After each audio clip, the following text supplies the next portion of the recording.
Hello, I'm MC Toon. Over the summer and early fall, Raynard Wilson, or is it Sheb Hauser, or was it Winston? He goes by many names. Well, he went undercover with Mark Steele and the people in his group. Now, if you don't know Mark Steele, he's a completely discredited anti-5G nutcase. He has no clue what he's talking about, but thinks he's an expert. Very, very expert. Yeah, exactly. So, Raynard got an interview with him 3 times, and I'm gonna let him set it up here. But I had a discussion with Raynard, and we went over a whole bunch of video clips from this interview. This is the first of 3 parts because it's long. So be sure to stick around to the end because I'll give you the links to the first raw interview so that you can watch the entire thing. So here you go. Take it away, Raynard. Welcome, Raynard. How are you doing today? Hey, thank you for letting me on the show. It's an absolute pleasure. This is the culmination of many months of work. It is, and it's been exciting, and so tempting to just want to say something, and you just that would break the cover. So people don't even know what that is. Could you explain what it is that happened and how you got to where you are? Well, I've been undercover amongst Mark Steele and his friends for the last few months. They know who I am now. I recently revealed that I wasn't truly one of them. But for the last few months, for most of this summer, I was part of their organization, helping them fight against the perils of 5G in order to learn who they really were. And it was quite a fascinating but also stressful few months, and not just because of the lockdown, but to keep up this pretense for the whole time. Yeah, the keeping the facade while talking to them is really it's an exercise in improv, isn't it?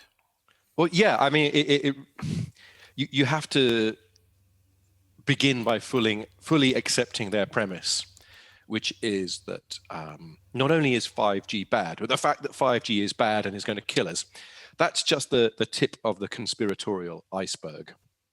They operate under a sort of, there is a framework of this sort of conspiracism in which Bill Gates and the leaders of America and Britain are conspiring under this hideous Agenda 21 to do a sort of Thanos type maneuver where a big chunk of the population will be wiped out, and 5G, vaccines, and a number of other conspiratorially, a number of other topics that conspiracy theorists often repeat. These are all parts of that much bigger, very frightening agenda. And we've talked that it's just basically LARPing, which would be live action role playing, and right, that they're living out this fantasy world that doesn't actually exist. Well, in some ways, these fantasies serve a sort of wish fulfillment for all of these people. So the people that I spoke to most of the time were Kim Tate and Mark Steele himself. Let's take Mark Steele, who really is the villain of this story. We could tell just by the way he behaves and the way he talks that he's not an educated man. He's not an expert. He's not anyone that has any particular knowledge that would make anyone really seek him out for any topic whatsoever. But he has this desire to be looked upon, to be the center of attention. And so he has concocted for himself a very elaborate fantasy in which he is the hero. So this fantasy creates for him the sort of the expertise that he never had, and he goes around telling everyone that he is very expert, a weapons systems expert. So it really is. It really is just fulfilling a lifelong fantasy. And some people become experts through study and a life of hard work. Mark just decided to announce he was one, and so he was. Yeah, and yep, it's a LARP, live action role playing. I just love that term for what it is that they're doing. I think so. I think, All right. though, with LARPers, there's a little bit more consciousness that what they are doing is a game. Oh, yes, of course. And I think that was really one of the questions that I wanted to ask. You know, I really wanted to know about Mark. Is he a con man who genuinely, so is he somebody who is just playing a con on a bunch of dumb rubes? Or is he somebody, is there some weirder, deeper pathology going on? And after talking to him for a few months, my conclusion was that it's the latter. This all comes down to Mark's genuine desire to be seen, but to be seen as something other than a boring middle-aged man who lives in a suburban neighborhood in a dull, underprivileged town in northeast England. He doesn't want to be that. He wants to be something special, and this is his road to stardom. Yeah. So yeah, and I asked the same question back when I first did the thing. Is he a con man, or has he bought his own con? And I think it's definitely the latter, because life for Mark, if the reality of what Mark really was became known to Mark, I just don't think he could handle life. Yeah. All right. Well, what we're going to do is what happened is you interviewed him. You had a series of interviews. Could you explain how that happened?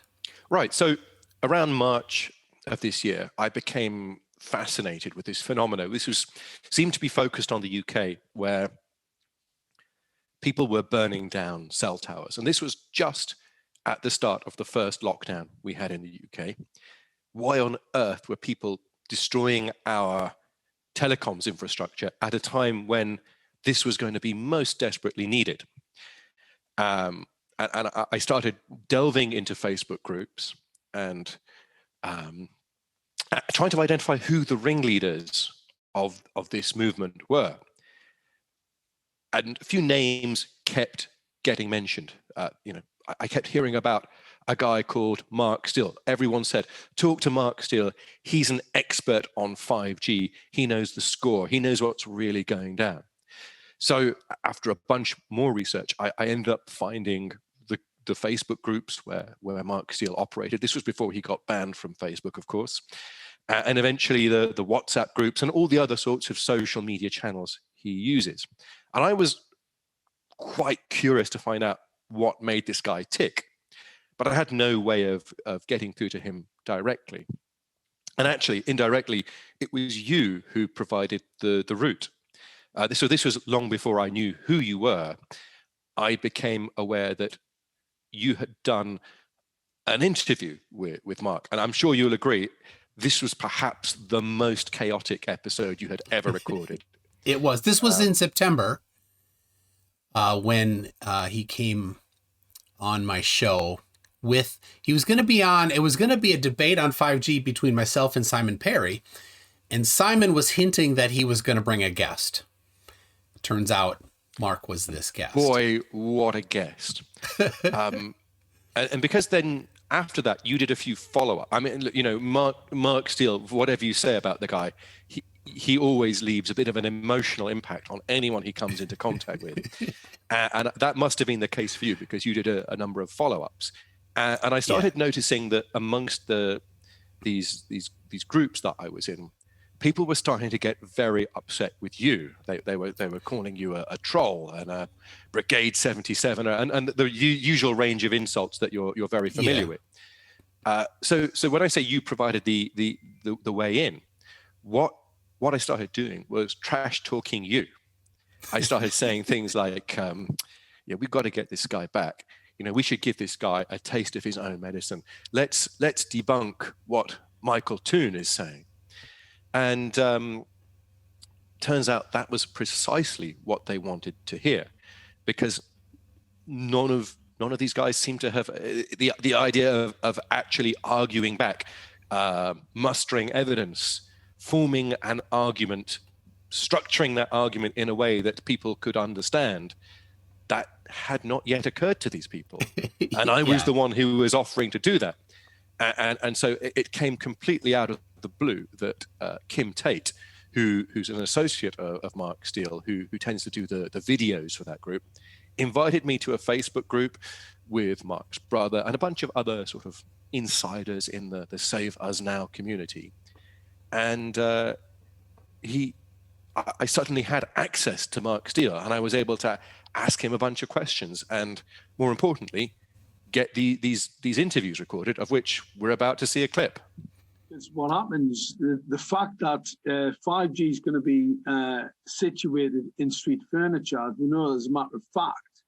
What I want Tune to ask, to try and explain to us, what is the device that's going to be situated in the street furniture?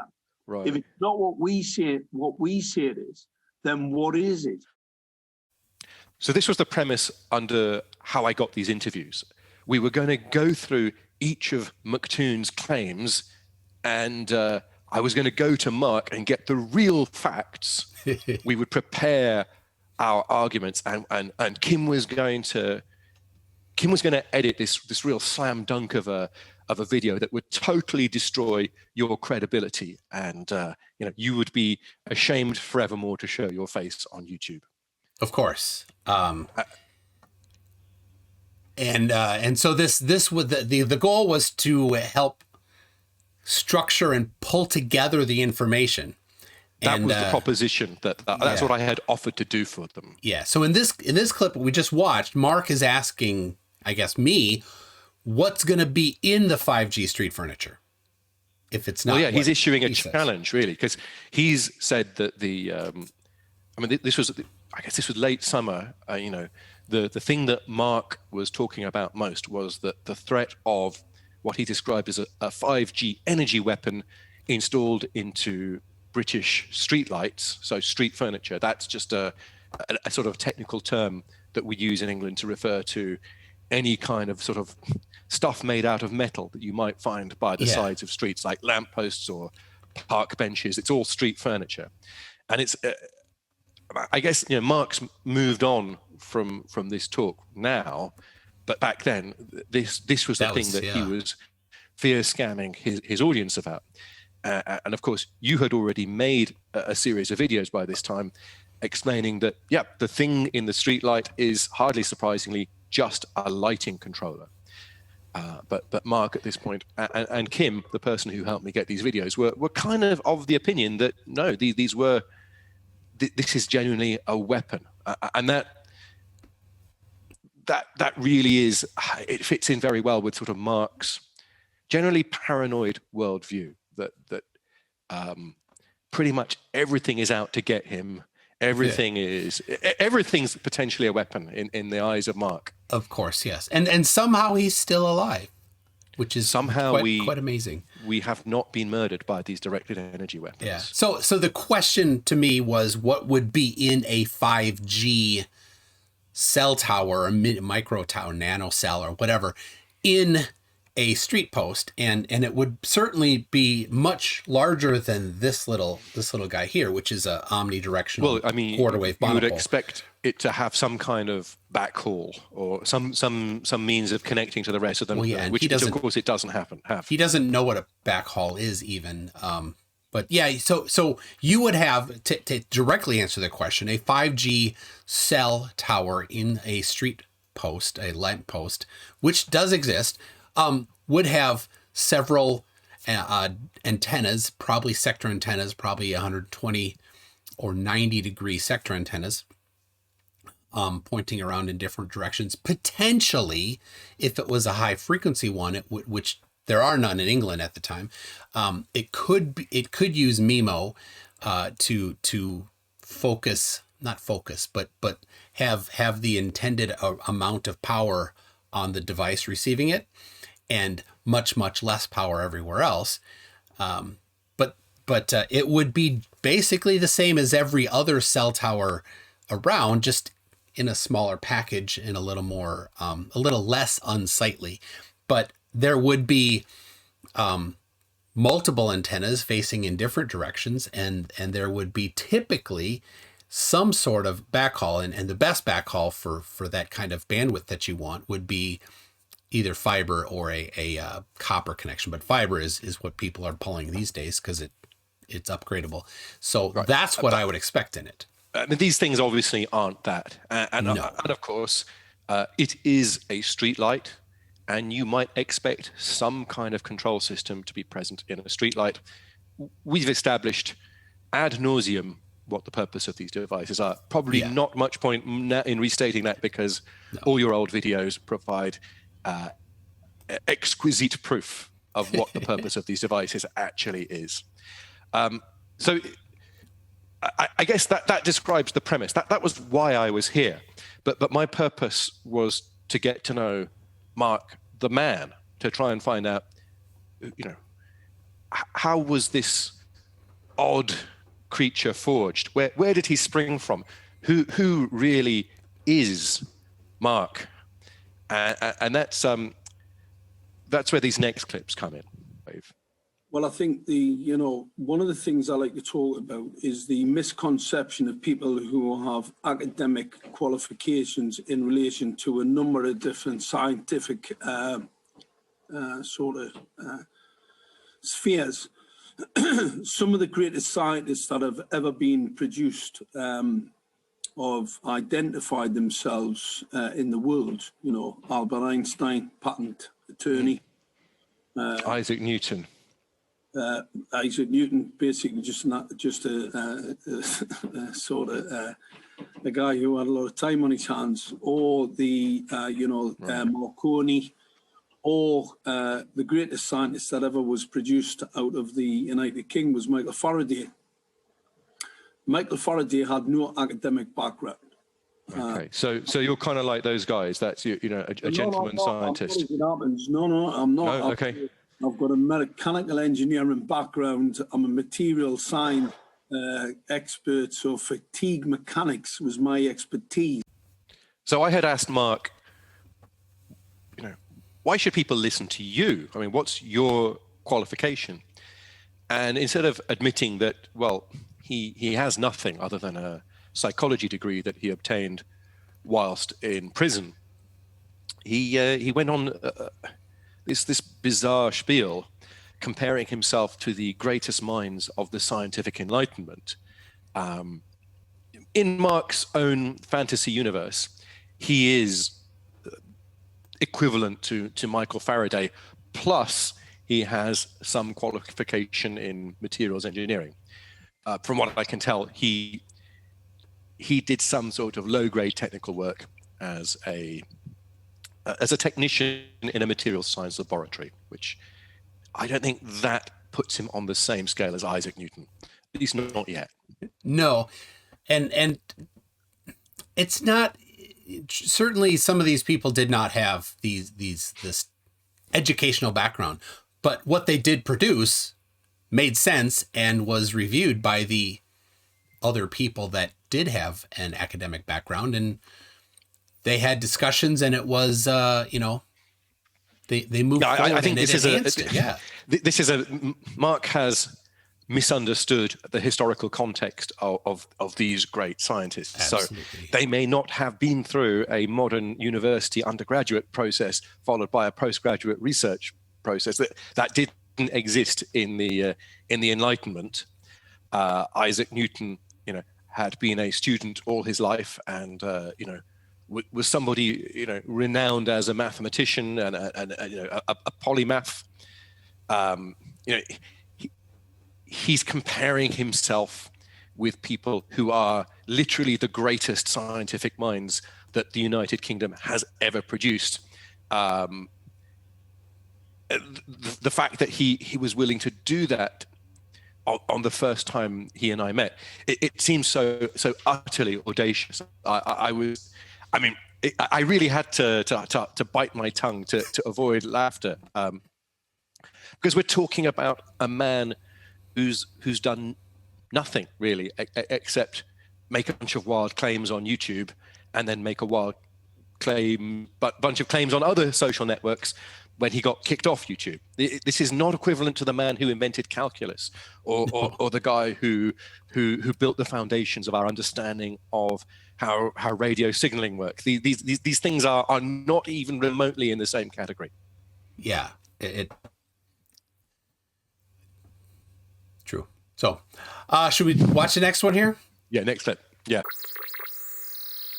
Why were you chosen for this job? Just basic engineering background, and obviously I went off to this facility that's covered under OSA, so I can't speak about this. And obviously at that facility, I understood that the non-ionizing radiation spectrum was not what would be expected in the, let's say, the basic physical realm. So, you know, the basic physics says there's not enough energy in that part of the spectrum. That's absolute bunking. Mark makes a very big deal about the fact that he's a weapons systems expert. So I asked him, you know, why were you selected for this job? And as you can see, he gave this very vague answer indeed.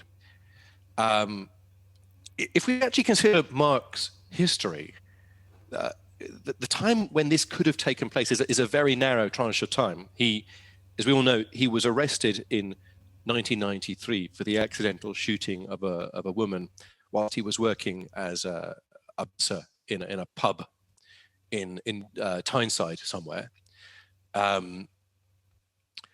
He would have been in his early 30s when he was arrested. I think he was 33 or 32 back then. Yeah, that sounds about right. Yeah, there's no way he would have been employed by any MOD facility after he'd had a criminal record. So this must have taken place before 1992, when he would have been in his late 20s or very early 30s. At which time he didn't have any qualification. As you know, he basically had some kind of apprenticeship, from what we can tell. There is absolutely no way he would have been put in a position of academic or scientific responsibility with that kind of background. Those sorts of careers would not have been open to such a person at that time. Yeah, and maybe if he had spent another couple decades in the industry, he could have risen to the point of being an expert in these things, but not at the age of 32. Yeah, 33. not in his late 20s or his very early 30s. Yeah, with no background. You potentially could, without an education, rise to that level. Certainly, but not at that age. And in 1993, he was described in the newspaper article as a fitter and a part-time bouncer. Yeah, so a fitter, that's just, I guess, British slang or British term for somebody who is a technician who works within a company. So, for example, if you were a plumber who worked within a gasworks, rather than being called a plumber, you might be called a fitter. You'd be an in-house plumber. So it's clear from all of the press about Mark and what he's saying about himself that he is not at that time a technical person, nor really has he ever been. Yeah, because after being in prison for 4 to 8 years, whatever it was, he wouldn't have been brought into you said MOD, a Ministry of Defense position. Well, there's absolutely no way somebody with a criminal record, and there have been newspaper articles by this time describing him as a paranoid person. There's no way that such a person would be trusted with the secrets of the realm. The British military are not going to trust that guy. There are plenty of sane people who have college degrees who are going to be way higher on the list than Mark Steele. But this really sticks in Mark's craw. He sees himself as a kind of visionary inventor. So that's why, as you can see from the next clip, he sort of had to manufacture this history for himself. Prior to obviously some of the earlier products, I invented the your exiting tool, your molecular reactor for this. So hold on, whoa, you have to slow down. Say that again, but slower, please. An exiting tool. An exiting tool, did you say? Exiting tool. It's a tool for exiting. It's for actually breaking into the appear zone in the oil and gas industry. So an exiting tool. You call them exiting tools where they chop a hole through the, through the tubular into the appear zone. So I asked Mark to describe some of his inventions, and this was the first one he mentioned. I had literally no idea what he was talking about. So I did have to consult some friends. What he was saying as pay zone, I think he means pay zone, which is a term from the oil and gas industry referring to the region of an oil field that is economically viable for extraction. And I think by exiting tool, what he really means is extraction tool. That it would be some device used in the mining industry to extract a mineral resource from a pay zone. But my impression when he was talking was, this is a guy who's never actually invented anything.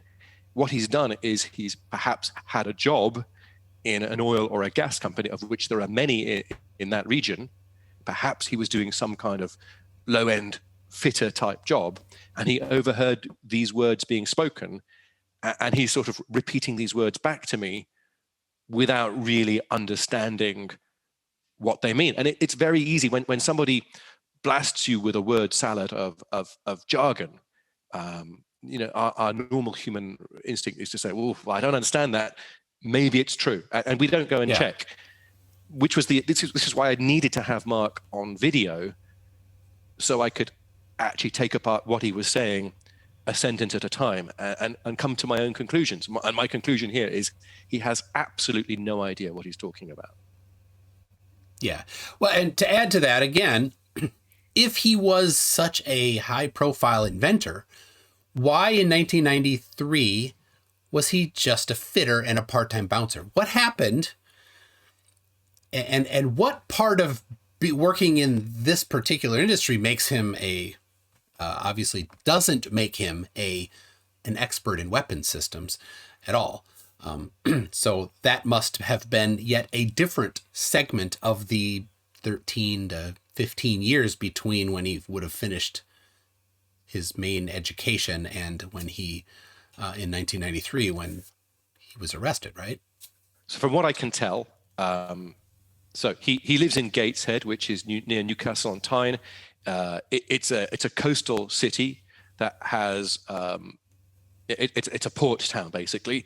Lots of ships come in and out delivering stuff for the oil and gas industry. Lots of pipelines, I think, terminate there. So my understanding is that he's just a guy who probably worked in some kind of factory that serviced the old oil and gas industry, and he heard some words. That's the most the plausible explanation I can come out of this, because I even searched every single patent associated with his name. I found one patent that was related to a helmet product made by his brother's company. None of these other things he mentioned seem to have any records that I can trace up. So as far as I can tell, he's just making stuff up to try and impress me and Kim. For Kim, I don't think he needed to try very hard. And I was pretending to be impressed, which is why he kept talking, which leads me on to his next invention, which totally blew my mind. So can you talk about what research was done while you were the director of Dark Team? Well, we used to research a number of different product developments. So let's say a carbon cracker. A carbon cracker. So is that something? Just a molecular reactor technology. I've always been an inventor. I'm familiar with hydrocarbon cracking, but I mean that's something that's obviously existed since the 40s. But you invented a specific kind of cracking system, did you? Or I invented a specific carbon cracker that would be fitted into a flue to disassociate the molecular bond between CO2. So it would break down CO2 into what? carbon and oxygen. And this was absolutely fascinating to me. Mark has he's basically invented the tree. He's invented a machine which can extract carbon dioxide from the atmosphere and turn it into captured carbon and oxygen. If true, absolutely amazing Nobel Prize winning stuff. Now, once again, I have no background in the chemicals industry, so I had to check with people who are more knowledgeable about me. The answer was, whilst it is entirely possible to make a chemical process that separates carbon, disassociates the bonds. This could be done. You would be fighting against the laws of entropy, and you would end up putting more energy into this process than you may have got in the first place.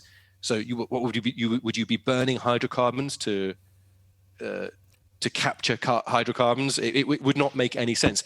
So, my impression of what's gone on here is Mark has once again conflated a bunch of concepts in his head. He has confused carbon capture, which is the idea of capturing waste CO2 from an exhaust process, and hydrocarbon cracking, which is the process of taking a complicated hydrocarbon and splitting it into simpler hydrocarbons. So these are things that would have been factories around that area that were involved with both of these sorts of things. So he may have heard these words and simply conflated them. He's just saying stuff to impress us right now. But once again, we checked his list of patents. There is absolutely nothing on his list of inventions that is remotely like this, even if this were a physical plausibility, which it isn't. Mark has a very interesting story I found. I just love it on this prize he won. Could you kind of introduce that a little? Yeah. I wanted Mark to talk a bit more about why he should be regarded as a weapons expert. When I asked him this, I was expecting him to talk about his industry experience, but instead he started talking about something from high school. That I was always interested in weapons systems. Mm-hmm. When I was 11-year-old, I was basically the cleverest guy in the school.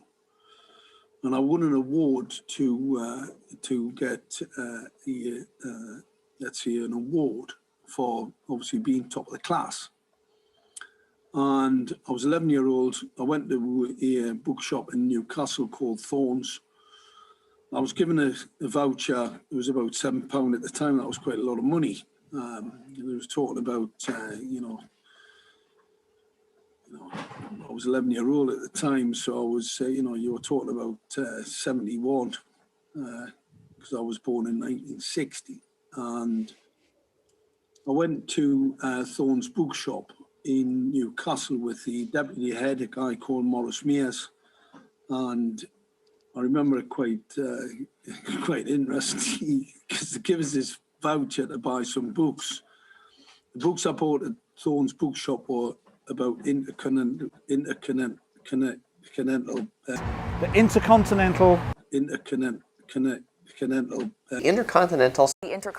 intergalactic planetary ballistic missiles, Okay. and small arms. So obviously they had to present me that at the this award ceremony before I left to go to the senior school. So I've always had an interest in weapon systems ever since I was a very, very young child, in a very, very perverse way. So I understood about the secret weapon systems, Hitler's secret weapons systems, and I knew about Operation Paperclip, because I've always had an interest in weapons, all the way through my junior years and senior years. I used to write the weapons product developers across the world to ascertain their latest and greatest weapon systems. So I knew quite a bit about weapons for some inexplicable reason.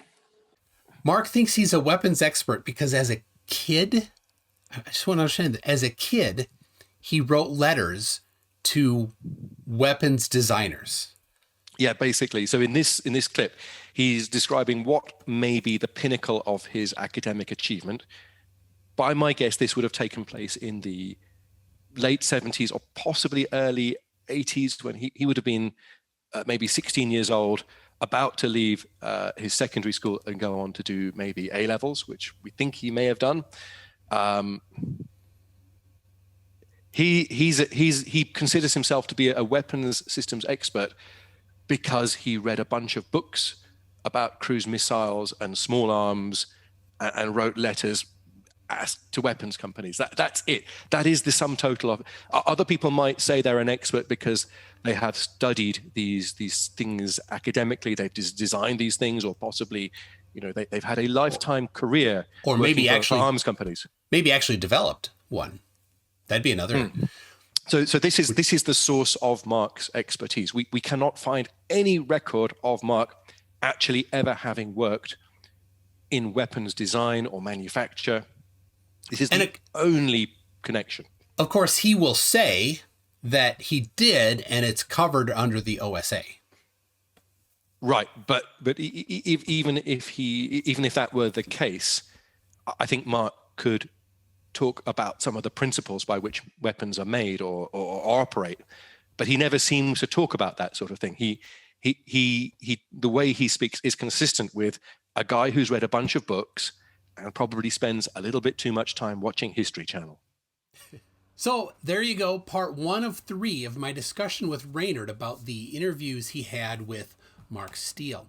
The link to the first full raw interview is in the description. It's on my website at mctoon.net/Mark Steele.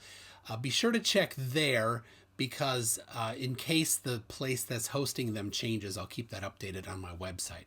So there you go. Be sure, if you haven't, to subscribe and click the bell notification, because I got 2 more of these interviews with Raynard coming up, as well as quite a few addressings of Mark Steele's insanity, always on deck, and other things. So thanks a lot for watching. We'll see you next time.